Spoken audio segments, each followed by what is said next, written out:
Bapak, Ibu, dan saudara-saudari, semakin dekat kita dengan seseorang, maka cara berkomunikasi kita dengan dia pun akan semakin peka. Jika orang yang kita sayangi dan yang kita kasihi membalas kasih sayang kita, maka itu adalah sesuatu yang sangat berarti bagi kita.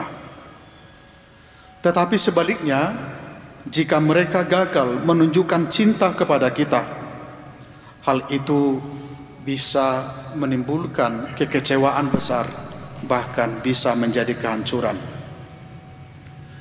Inilah sebabnya mengapa pengalaman hidup berkeluarga bisa membuat kita gembira, bahagia, dan bersyukur. Namun bisa juga membuat kita terluka dan menjadi sedih. Dalam relasi kita, di mana kita berhubungan dengan cara yang sangat peka, hal-hal kecil bisa menjadi besar. Karena itu, kita perlu mengatur, memahami, dan membuka hati terhadap seseorang agar kita bisa membangun komunikasi yang baik. Dalam bacaan Injil hari ini dikisahkan kepada kita bahwa Yesus mudik kembali ke desa asalnya setelah beberapa waktu melakukan pelayanan publik di tempat-tempat yang lain. Dia kembali ke rumahnya, di mana mungkin dia memiliki harapan bahwa dia akan diterima dengan baik. Mereka mengenalnya dengan baik. Mereka akrab dengan keluarga besarnya, orang tuanya, saudara-saudaranya, dan saudarinya. Yesus memasuki banyak desa dan kota di Galilea sebagai orang asing. Lalu sekarang dia kembali ke Nazaret sebagai seorang yang sangat akrab bagi semua orang di desa kecil itu. Tetapi yang sangat mengejutkan adalah dia menerima sambutan yang sangat dingin, bahkan sambutan yang bermusuhan dari orang-orang yang dia kenal dan yang mengenalnya dengan baik. Bacaan Injil mengatakan bahwa Yesus terkejut dengan kurangnya kepercayaan mereka. Dia heran menemukan penolakan terhadapnya di tempat yang paling tidak dia duga. Masyarakat Nazaret hanya mengenalnya sebagai seorang tukang kayu. Mereka sekarang tidak dapat menerima bahwa ada yang lebih dari itu di dalam dirinya. Mereka tentu saja tidak dapat menerima bahwa salah satu dari kampung halaman mereka memiliki kekuatan penyembuhan yang tidak mereka miliki, atau mampu berbicara dengan kebijaksanaan yang tidak mereka miliki. Tadi kita mendengar orang-orang banyak mengajukan pertanyaan, hikmat apa yang telah dikaruniakan kepadanya dan mujizat-mujizat yang terjadi melalui dia. Dia seperti nabi pada zaman dahulu kala. Mereka akrab dengannya, namun menolak dia. Dan bagi saya, itu adalah sebuah keakraban yang menjijikkan. Orang yang paling ingin Yesus bagikan firman Tuhan, karena mereka dekat dan sayang kepadanya, tidak mau menerimanya. Lalu lihatlah, dengan menyesal, Yesus harus menyimpulkan bahwa seorang nabi dihormati di mana-mana, kecuali di tempat asalnya sendiri, di antara kaum keluarganya, bahkan di rumahnya sendiri. Sikap bermusuhan dari orang-orang yang ia kenal tampaknya telah melemahkan Yesus. Melemahkan, saya buat tanda petik. Bacaan Injil mengatakan bahwa Yesus tidak dapat melakukan mujizat di sana, ya. Karena penolakan mereka, Yesus tidak dapat melakukan mujizat di sana. Seseorang yang penuh dengan roh seperti Yesus dapat dilemahkan karena kurangnya keterbukaan terhadap Dia, karena tidak ada kepercayaan. Ya, Tuhan tidak dapat bekerja dalam hidup kita tanpa adanya semangat dan keterbukaan menyambut Dia dari pihak kita. Bahkan Tuhan pun bisa menjadi tidak berdaya karena penolakan kita terhadap kehadirannya di dalam kehidupan kita sehari-hari. Kita bisa berpikir berapa banyak mujizat yang hilang dari kehidupan kita karena kita tidak bisa melihat kehadiran Tuhan dalam kehidupan kita, dalam diri saudara-saudari kita. Kita bisa membuat orang lain tidak berdaya karena penolakan kita terhadap mereka.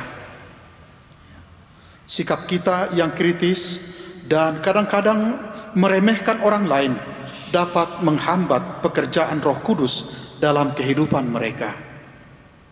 Lihat betapa banyak problem yang terjadi dalam kehidupan kita karena kita kurang mengapresiasi. Ya, problem ya dalam keluarga, antar pasangan, dengan anak-anak, dengan rekan kerja. Sebenarnya hanya karena kita tidak bisa mengapresiasi dengan baik. Tetapi hal sebaliknya bisa terjadi. Keterbukaan kita terhadap kemampuan orang lain yang belum dimanfaatkan dapat membuat mereka berkembang. Kadang-kadang menyenangkan melihat begitu Anda memuji anak-anak Anda, lalu semangatnya berlipat ganda. Ada sukacita besar dalam dirinya.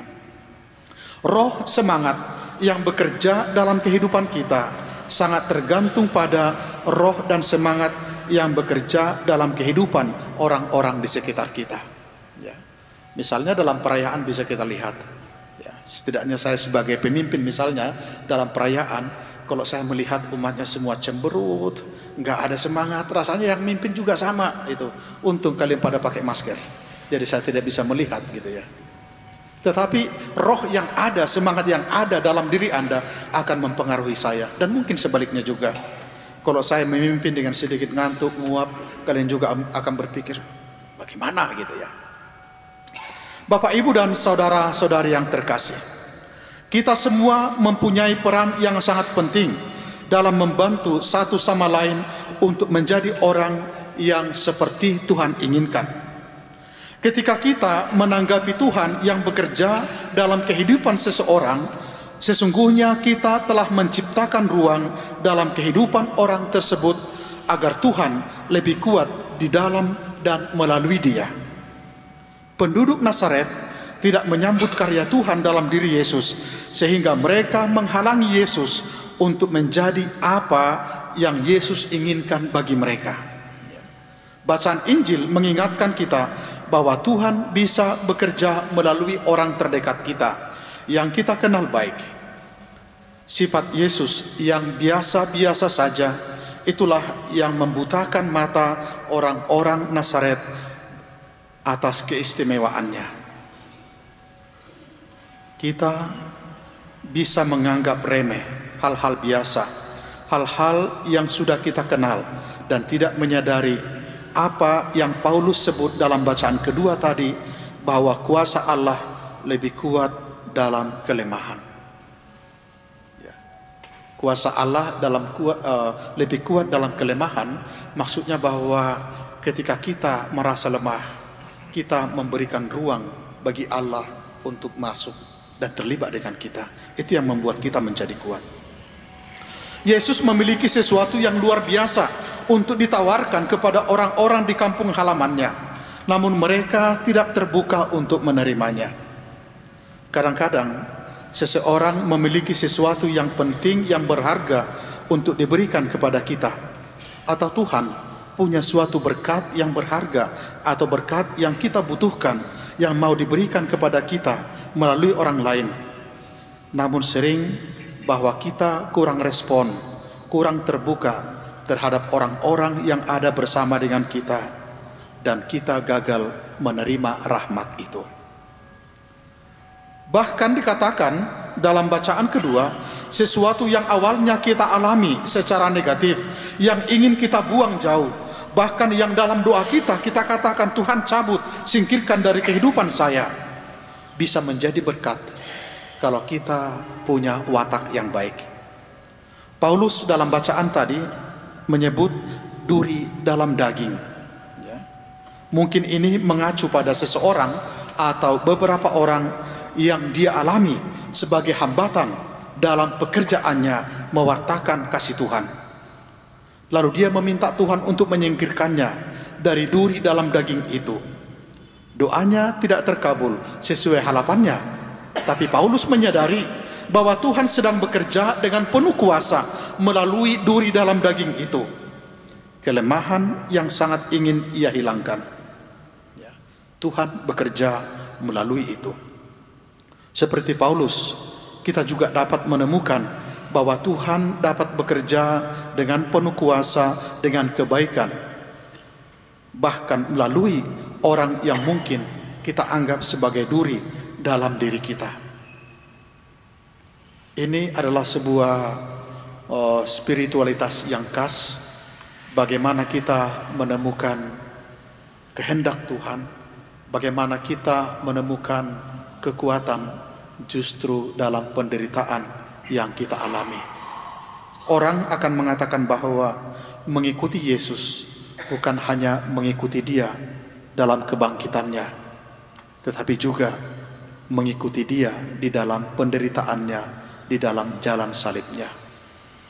Mari Bapak Ibu kita membuka hati kepada Tuhan, kepada rahmat-Nya yang akan hadir melalui orang-orang di sekitar kita. Amin.